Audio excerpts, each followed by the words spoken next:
Quel que soit ce que vous mangez, c'est équilibré. Je sais que ce que je vais vous dire va vous choquer dans les premières secondes, et pourtant les quelques secondes d'après vont vous permettre vraiment de comprendre quelque chose d'essentiel pour vous.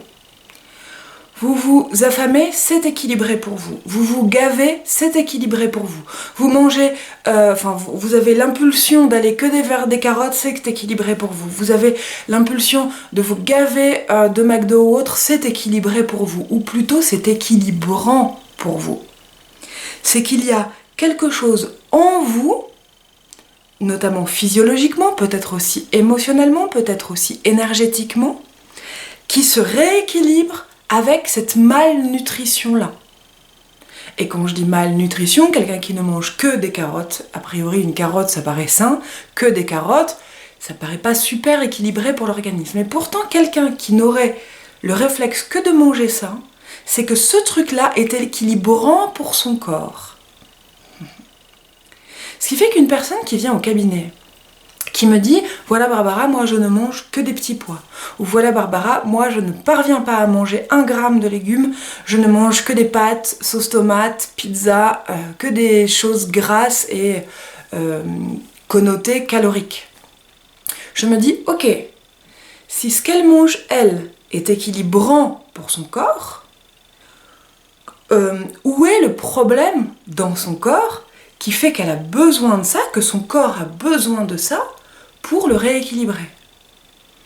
Et quand je vous dis que quel que soit ce que vous mangez, c'est équilibrant pour vous, ça implique qu'en fait, il y a quelque part un déséquilibre, une partie de votre être, que ce soit sur le plan physiologique, biologique, sur le plan émotionnel, sur le plan énergétique, on pourrait dire spirituel, mais au sens énergie du terme, est déséquilibré au point que ce que vous mangez, la façon dont vous mangez, l'image que vous donne cette alimentation-là, les situations que cette alimentation vous font vivre ou vous font éviter, sont nécessaires pour l'instant à votre équilibre personnel. Prenez l'exemple d'une jeune femme qui se gave et qui, à cause de ces gavages-là, prend du poids, au point de devenir énorme, au point de se sentir énorme. Quand on lui demande, tiens, comme tu te sens énorme, qu'est-ce que ça implique dans ta vie? Qu'est-ce qui se passe? C'est voilà, comme je suis énorme, il y a des tas de choses que je ne peux pas faire. Par exemple, j'adore la danse.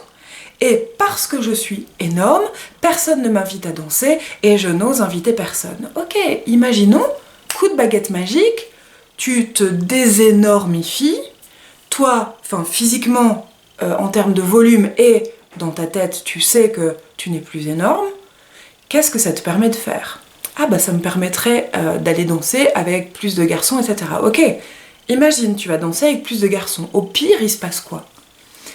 Ah oui, mais le problème, c'est que la dernière personne que j'ai rencontrée, avec qui je me suis mise en couple, c'était dans le cadre de la danse, et je me suis fait avoir, et donc tant que je ne danse pas, je ne rencontre personne, et je ne me fais avoir par personne. Ok, donc cette personne-là, dans mon exemple, va s'énormifier pour lui garantir un équilibre affectif émotionnel, qui est celui dans lequel elle est, quand elle ne se fait avoir par aucun homme, en l'occurrence dans cette explication-là, dans cet exemple-là. Donc, d'un point de vue physiologique, votre alimentation, votre comportement alimentaire, les aliments vers lesquels vous vous sentez très attiré, voire très répulsé. C'est français répulsé? Bref, très répulsé.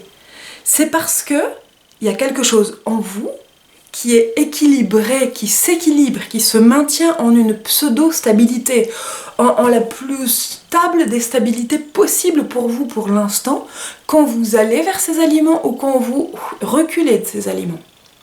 D'un point de vue émotionnel, il y a des situations que votre comportement alimentaire vous permet d'obtenir ou d'éviter.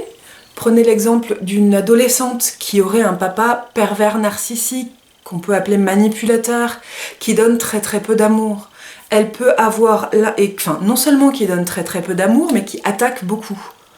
Elle peut avoir un intérêt dans l'inconscient, dans le fait que son inconscient la femme, elle peut y trouver son intérêt, c'est plus je suis faible et plus je parais malade, moins mon parent m'attaque. C'est un exemple parmi des centaines de raisons pour lesquelles un inconscient peut amener une personne sur le plan physiologique, émotionnel, énergétique à affamer quelqu'un. Néanmoins, c'est équilibrant pour elle d'un point de vue émotionnel. Ça lui permet de se maintenir dans un pseudo-équilibre, une petite stabilité qui lui permet de survivre. Et pareil sur le plan énergétique. Donc je le redis, quel que soit ce que vous mangez, c'est équilibré et équilibrant pour vous. La question est, qu'est-ce qui ne va pas dans votre corps d'un point de vue physiologique ? Qu'est-ce qui dysfonctionne d'un point de vue émotionnel ? Qu'est-ce que vous n'arrivez pas à faire ? Qu'est-ce que vous n'arrivez pas à gérer ?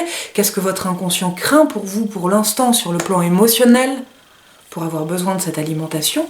Et qu'est-ce qui se passe sur le plan énergétique qui fait que vous affamer, vous gaver, vous faire vomir, grossir et tous les comportements que vous pouvez adopter qui vont être déséquilibrés en apparence et équilibrants sur un plan plus inconscient.